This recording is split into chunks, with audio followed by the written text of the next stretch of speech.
Hey, this is Sky. Welcome to my YouTube channel. Let's talk about success. The addiction that we have for success. Many of us are completely addicted, like fiends, like drug fiends. We're completely addicted to success. And we think it's healthy. We think it's a certain competitiveness that's very healthy.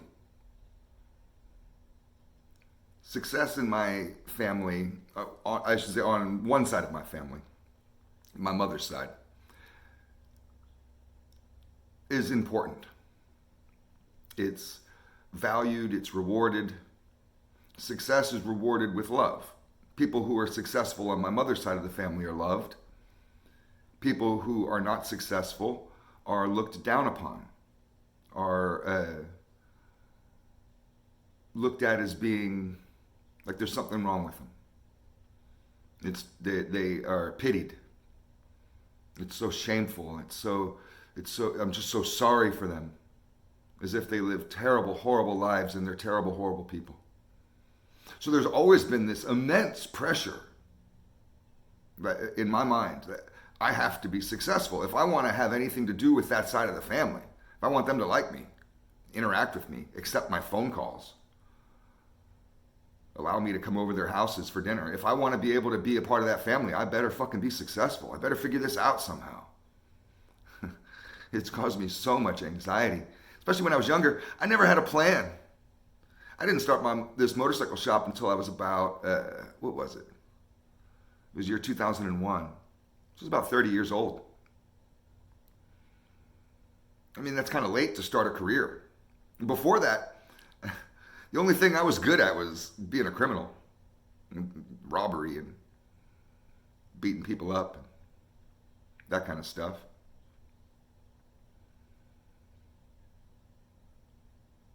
And it always felt like such a loser. I craved success so bad, but I had no avenue to it. I didn't really even know what success was. It just felt like success to me felt like $1 million, right? That's what success is. Make $1 million and you're successful. Have a big fat bank account, big house, you're successful.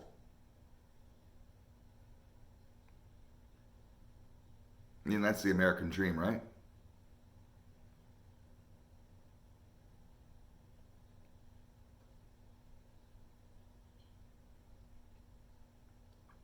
When I first started my company,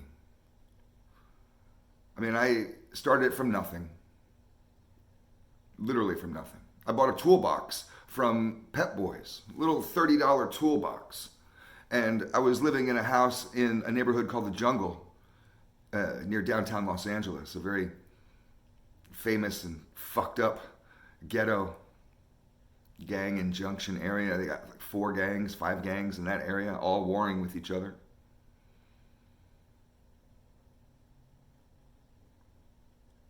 So I started a motorcycle shop, a custom motorcycle shop outside in my carport in the ghetto with a tiny little toolbox.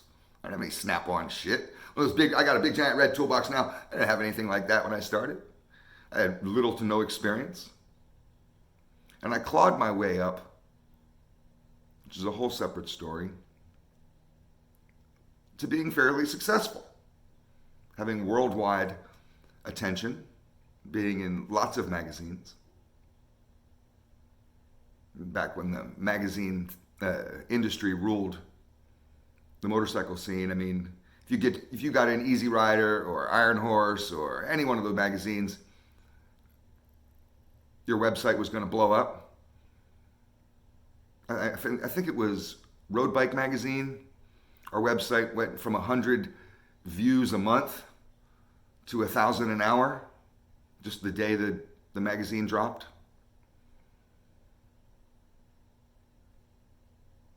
And I liked success. And I liked the attention. Not only from my family. They're so proud of me. When I would go visit, they would talk good about me. I mean, they still do. But for the first time, they were talking good about me. I had never had anybody in my family talk good about me. They'd introduce me at a family reunion as, oh yeah, this is Sky, and they'd just pray nobody asks any further questions. They wouldn't even know what to say. Because now they finally had something to talk about. Oh, my successful son, my successful grandson.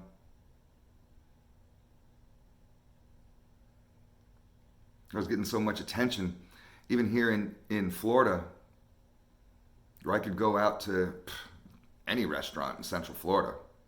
Me and my girlfriend, we would eat out a lot. And I would always get handshakes from the manager, always get favors, always people coming up to the table, wanting to ask how the shop is or some question or whatever. Shake my hand, feel like that they're down with some kind of scene, down with Sinister. I'd see my t-shirts all over town. I saw a homeless guy pushing his little caravan of bullshit, and he's wearing one of my t-shirts. I knew I had made it. I was like, man, out of all the shit I've ever done, that's how you know you make it, is when some bum is wearing your shirt. Because I thought it out. I was just like, how the fuck did he get one of my shirts? They're not cheap. It was probably somebody who had bought one, ended up donating their clothes to the thrift store for whatever reason. People do that. And this fucking homeless guy shopped at the thrift store. That's the only thing I could put together. I don't know how else he got a hold of it, but I had people come into I had a retail store to go along with my motorcycle shop. I had people come into my shop that were from England, and I passed them a sticker, and they said, "Oh, I've seen this all over London." Used to have people from Germany coming in, people from South Africa, people from Australia. I hate shipping to Australia.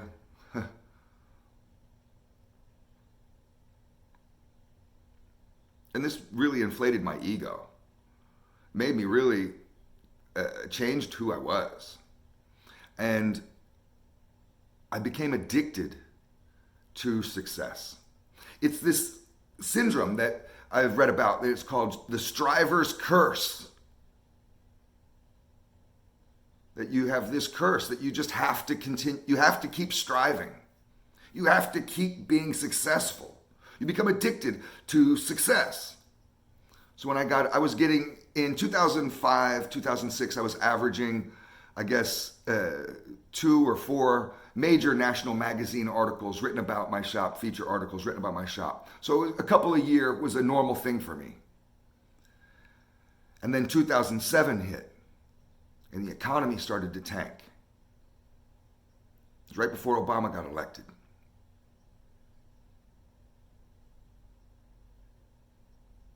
I didn't get into, I think I got like a newspaper article, and I didn't get a lot of written press in 2007. I was doing band promotions as a way to promote my motorcycle shop. Kind of guerrilla marketing is what I would call it.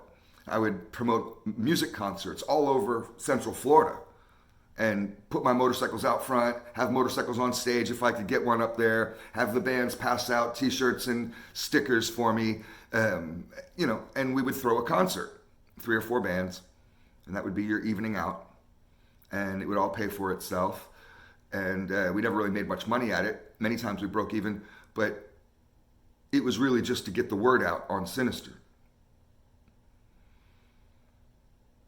So I was doing things, but I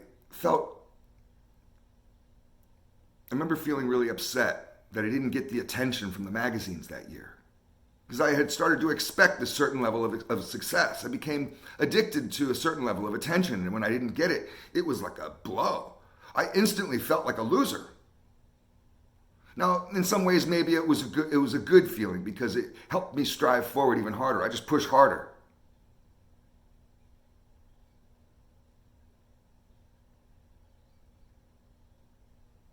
But as I've been in business for 20 years, more than 20 years,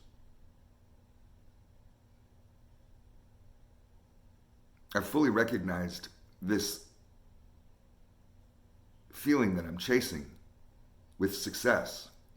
It's not so much the money, it's just the feeling of winning. And it kind of feels like a high, like a vice. And now that I'm watching my motorcycle industry as a whole, the industry, not just my shop, but the whole industry, turning volatile, it's a big question right now. What's going to happen? People are really scared, all the way up to the top.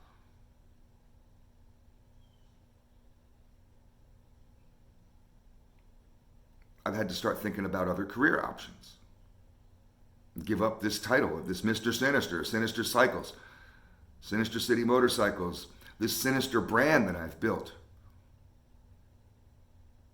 It's really scary because it's been my only drug. I've been getting high off this drug for 20 years.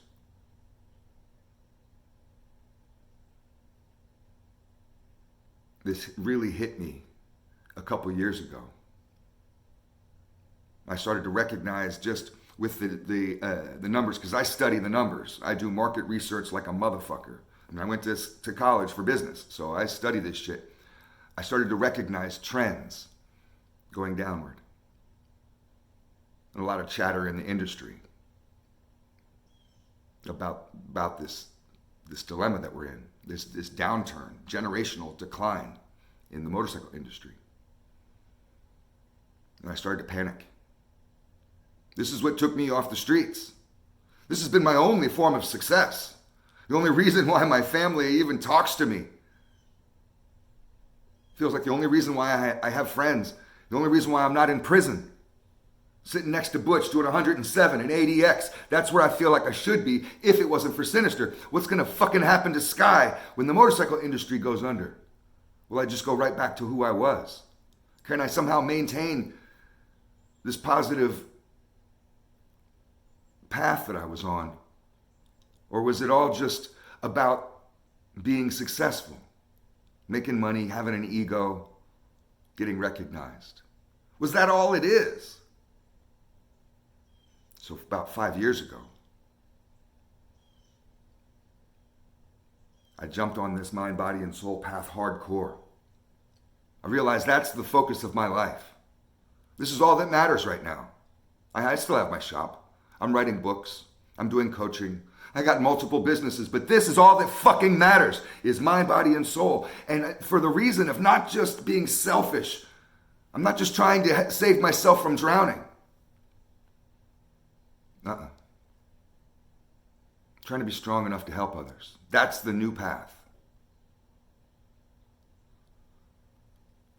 Entrepreneurship. And this is what I've learned. Entrepreneurship isn't about a specific venture of making money or a specific time in your life where you're being recognized for something. You think it is. Entrepreneurship is about that shop that I had, that business that I owned.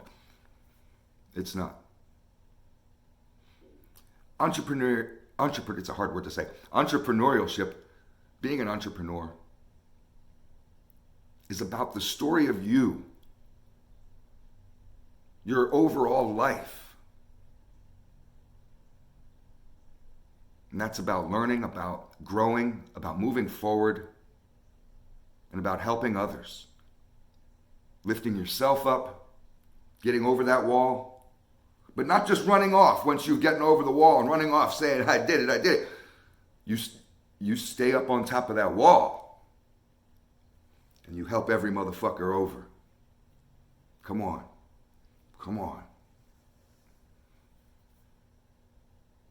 Your whole idea of success changes. This addiction of chasing plateaus, chasing success, crumbles.